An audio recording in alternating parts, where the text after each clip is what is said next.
Welcome to Central News, I'm Amy Forrest. In today's news, the Glen Inquiry is recommending the government add economic abuse to the Clause 35, the definition of domestic violence in the Domestic Violence Act 1995. Economic abuse can include withholding money, controlling finances and not allowing a spouse to work. Tauranga Women's Refuge manager Angela Warren-Clark says in most cases, economic abuse and domestic violence go hand in hand. So it can be making someone work and taking all their money. It can be stopping someone from working. It can be making all the decisions in the family about where the money goes. It can be withholding money from the family. It can be essentially right down to what you eat and where you go, what clothes you wear. It's pervasive, and it is one of the tactics often used. Quite often women are also required to go on benefits and commit benefit fraud because there's no money coming into the family, and you know, it's essentially do it or starve. People can now access affordable quality fruit and vegetable packs from Garden Fresh Opotiki. Starting from Monday, May 6th, Garden Fresh will take kai at the right price orders from customers throughout the week for pickup on Thursdays. There are 2 different sized fruit and vegetable packs to choose from at either $15 or $20. Each pack has a variety of seasonal fruit and vegetables and comes in a sturdy, reusable eco bag. Kai at the Right Price is a community-based project supported by Toi Te Ora Public Health Service. The project aims to help families get their recommended daily intake of fresh fruit and vegetables for a reasonable price. Brad Blewett, Health Improvement Advisor, says the benefits of eating fruit and vegetables are huge. They contain a large number of vitamins, minerals and other nutrients required to enable optimum growth and development and maintain health. Kai at the Right Price will help Opotiki whānau get their weekly fruit and veg for a good price. Now for our region's weather. Hamilton, occasional showers throughout the day for you with a high of 21 and a low of 11. And Tauranga, the odd shower for you with light winds. You have a high of 21 and a low of 14. Just ahead, the Waipuna Hospice's latest fundraisers.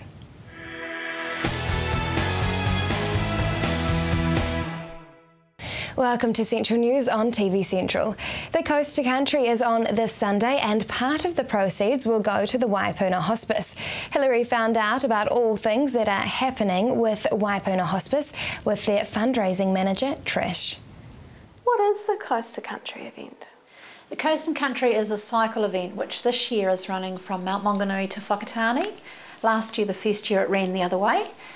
So it's a 100k event, or you can actually do a 50k option which starts at Pongakawa. So it's on Sunday the 5th of May, starts at 9 o'clock, the cyclists head off. So obviously we're hoping for a great day, and the organiser is actually going to be making a contribution to Waipuna Hospice from the proceeds of the event. How will this actually benefit the Waipuna Hospice? Well, we need to raise $2 million financial year over and above our government funding, and that's nearly $40,000 a week. So we need to be doing a little bit of everything all of the time. So organisers and people that do events for us makes a big contribution towards what we need to fundraise. For those who don't know, what is Waipuna Hospice? Waipuna Hospice provides specialist medical and nursing care for patients with a life-ending illness and support services for their families. We cover from Waihi Beach through to sort of Pongakawa area, and the majority of our patients are being cared for at home. So our nurses and support team are supporting the families to enable patients to remain at home. How is the Waipuna Hospice funded? Well, we get around 50% of our funding through the government. But that obviously leaves us a significant shortfall. We've got to raise nearly $40,000 a week, a huge amount. And we do that through grants, events, our second-hand shops, bequests, yeah, all manner of things. Tell us about your special tea towels.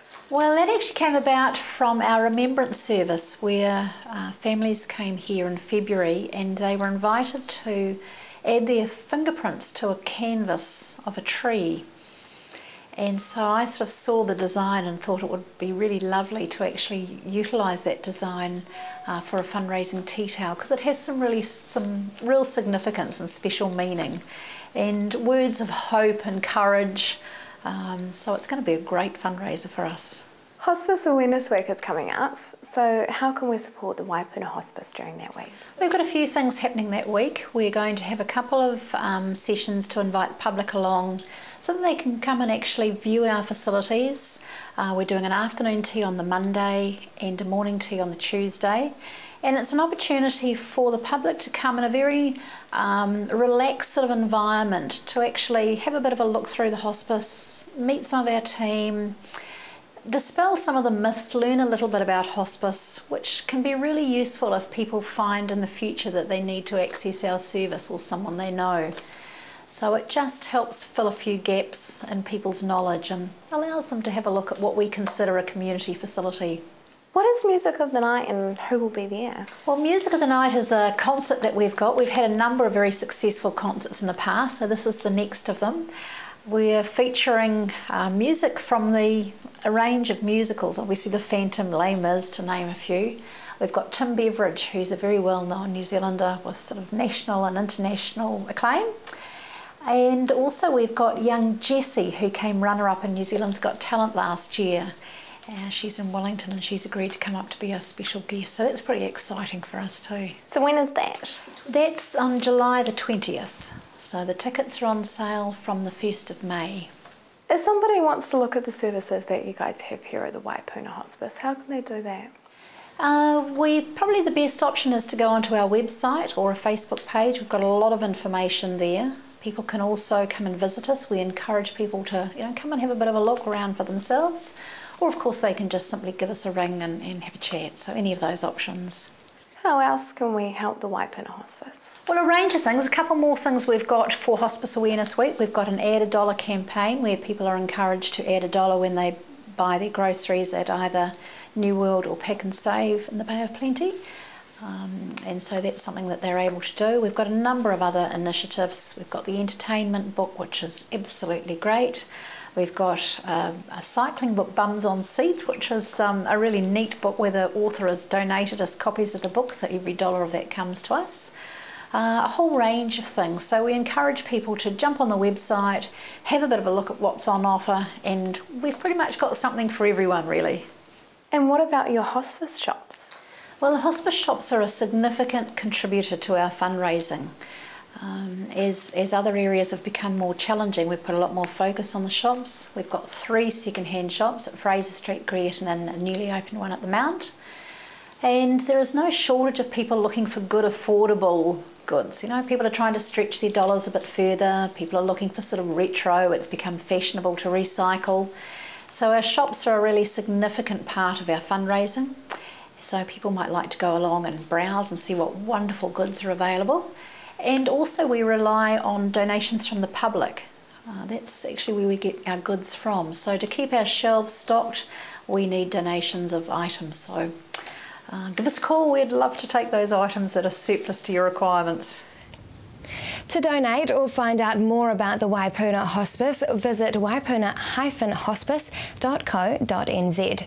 And registrations are still open for the Coast and Country event. Coming up next, local government reform special.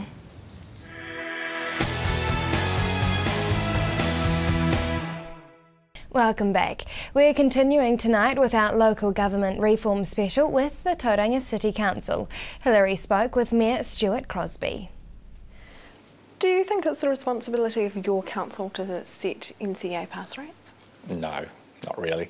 Our job really in terms of education is to make sure that in our city planning we provide sites for schools and we provide good roading, good amenities, sports, recreation amenities, etc. It's a job of the Ministry of Education and the schools to do the NCEA ratings. What about greenhouse gases? Well, again, we do have a little bit of a role to play in that, whether you agree in a theory or not. And again, it's in transport. would be the biggest one, and also in our urban design about rural-urban mix. But in transport, you know, we're developing a bus service, for example, the Hopper bus service along with our regional council, and the patronage for that has grown dramatically. A lot of it's connected to fuel prices. You know, when the fuel price goes up, more people hop on the bus. So yes, we do have a small role to play in that for sure. And what about child abuse? To me, that's just the ultimate scourge in society. You know, we, as human beings, we evolve around families, and I just really struggle with adults that attack children. To me, it's just unbelievable. Do we have a role in that? And I guess our role in that is providing opportunities for employment, because we do know that unemployment and stress is connected in some way, as well as alcohol abuse to child abuse. So by creating a holistic, safe, positive environment in a city, I think you can actually make some small step changes to reduce that. But really, it's just the ultimate, to me, in the worst of humanity. The new policy statement is providing good quality local infrastructure, public services and regulatory functions at the least possible cost to households and businesses. Will this make much of a difference to how you govern? No, not here at Tauranga City. We've been focusing on those basics for the last 2 decades, and the reason for that is we're a growing city, and you have to. You've got no choice. So we haven't been spending money on what people might describe as frivolous activities. Now, that's always a debate, of course, but no, we stick to the core basics, so we're not concerned at all about that. But it does indicate, again, a lack of knowledge of what we really do by people that made that. So, for example, economic development, absolutely critical to a healthy community. Good employment means a strong society. Should we be doing that? Yes, we have a role to play in that, obviously. We provide all the infrastructure for it.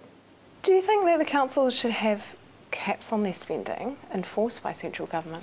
No, but they should have self-imposed disciplines in their whole management of their organisation. I certainly support that. We have one here at Tauranga City Council, but not borne down by central government, because local government is what it really means. It is local government.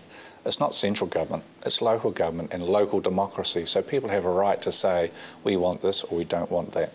Should councils and council staff be held more accountable if their decisions result in public loss? Absolutely. I describe our business as like a goldfish bowl as opposed to the private sector. They can hide all their mistakes. We don't. They're out there, they're very obvious, and people let us know about them. So yes, we should be accountable, and as Mayor I hold myself accountable for absolutely everything this organisation does. Even though I may have had nothing to do with it, it doesn't matter. I'm the Mayor, the buck stops here with me. Under the new reform, councils will be required to disclose in their annual reports information on the number of staff employed. How will this affect the Tauranga City Council, and do you think that you'll be asked to make staff changes? Well, it won't, because we do that anyway in our annual report, the staff numbers, and we're going through quite a significant reorganisation at the moment, which will result in lowering staff numbers. So our instructions to the Chief Executive were to make Tauranga City Council fit for purpose for the future, not the past. And so it's not easy restructuring, but we are dropping our staff numbers, and they are always disclosed, as is the salary requirements as well in our annual plans and in our budgets. It's all out there in the open. The Local Government Auckland Council Act 2009 mayoral powers in respect of appointing deputy mayors, establishing committees, appointing committee chairpersons and proposing plans and budgets will be extended to all mayors from October 2013. Will this actually give you more power than you already have? Theoretically, yes. Practically, no. Again, through that reform, they gave us and draft all those powers, and right at the end, they essentially took them away again by saying that the council can override them. So what's the point? But my view on how to utilise those is very clear, is that I still believe that all elected members should be involved in the discussion for the deputy mayor and the structure of the council and the committees, etc. I won't just do it on my own. It'll still be a collaborative approach. Do you think that a council chief executive should be voted in? No, they should be appointed. Democracy is not perfect, and you can vote in some real drongos. and history has shown that. So chief executives are a critical role, and they should be appointed through a robust appointment process and get the best you possibly can. And council board members? We don't have any board members here, but if you're talking about elected members, there is a theory going around that some could be elected and some could be appointed. I actually quite like that idea because it'll help raise the level and standard of governance. Do you think that a council's liability should lie with central government, their ratepayers, or a balance of both? That's a good discussion. We get all our regulation from central government, and often we're just obliged to implement it. So my answer to that is both. What change of the Local Government Reform Bill do you think will affect Tauranga City Council the most? There's quite a lot actually. There's 8 elements to it. It's done in 2 packages. One of the bigger ones still to come up is about our infrastructure, and there's some efficiencies around that as well. So the real meaty stuff is coming up later this year in the second package of reforms. I'm quite looking forward to those. Up next, the Parent Project.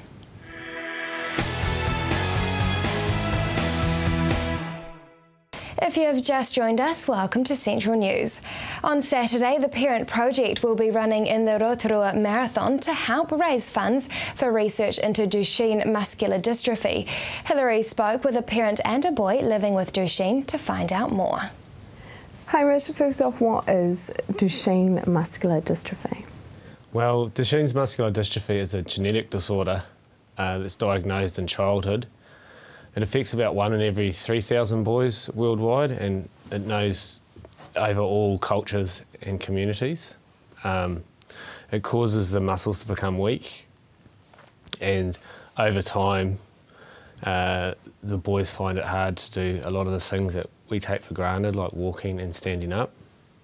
And as they sort of get into their teens, they need the use of a wheelchair to get around too, so they lose a lot of those ability to, do the simple things really. Because I mean, you said the boys, because you mentioned earlier when we were speaking off camera that it's actually only men that predominantly get it, is that right? It's part of the X chromosome, so it only affects boys because women obviously don't have it. So women can be carriers and pass it on to their children, but they're not affected by the Duchenne's. And how are you hoping to raise awareness about it? Well, on the 4th of May, myself and my wife and about 30 other people in our team are running in the Rotorua Marathon event. We're doing varying distances from the full marathon to a half marathon or 10K run.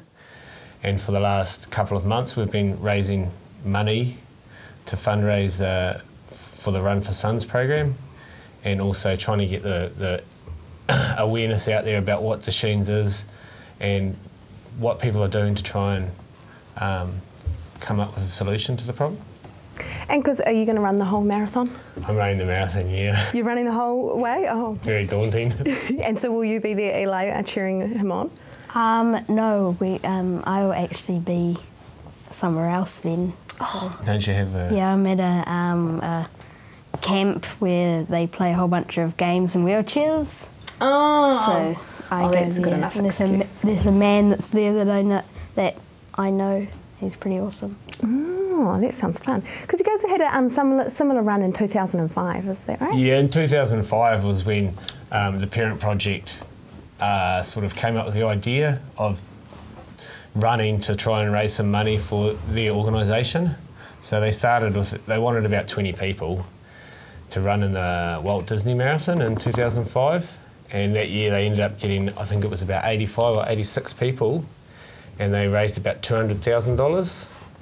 And since then, every year it's got bigger and bigger, and now there's hundreds of people involved in it, and they're running in many, many events every year in America. And they just plan on. So how does it affect your everyday life, Eli? I use a wheelchair at school because I struggle to get around and I can't get off the floor by myself, so sometimes need assistance, and I tend to fall over without warning sometimes. And yeah, I basically just use my wheelchair to get around places at school. Works pretty good. So are you able to compete in any of the sports at school? Or? No, I can't play sports. I can walk, but not for that long.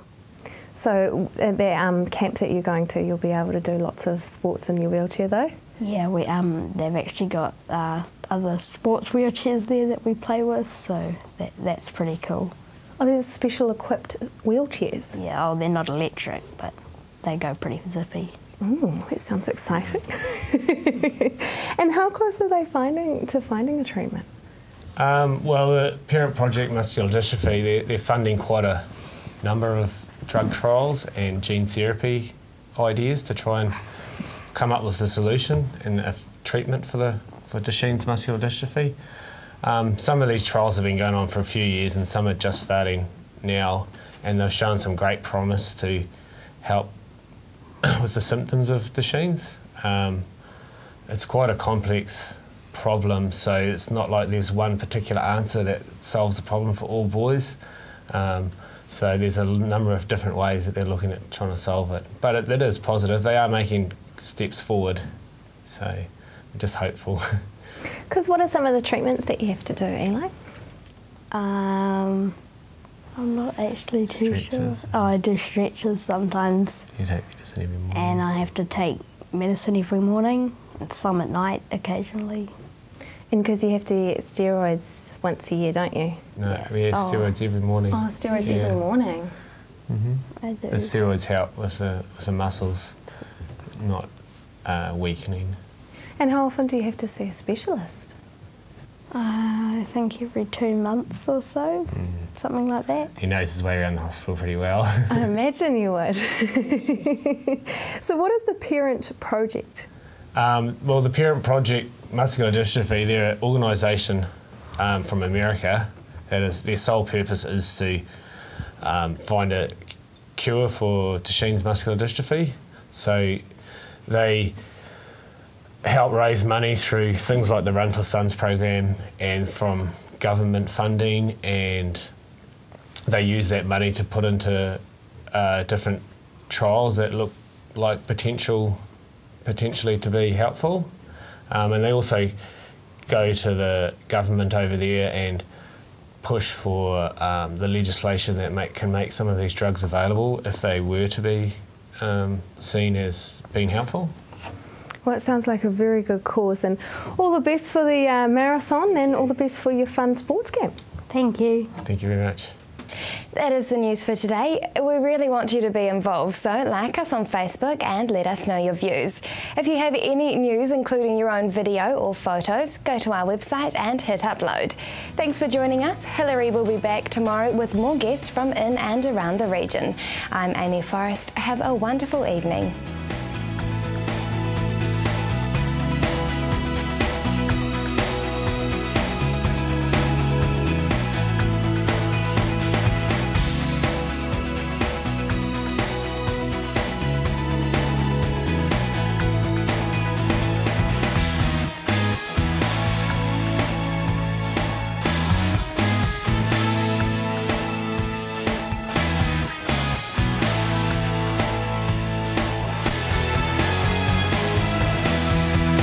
This has been an Alpha Media production, a division of Television Media Group.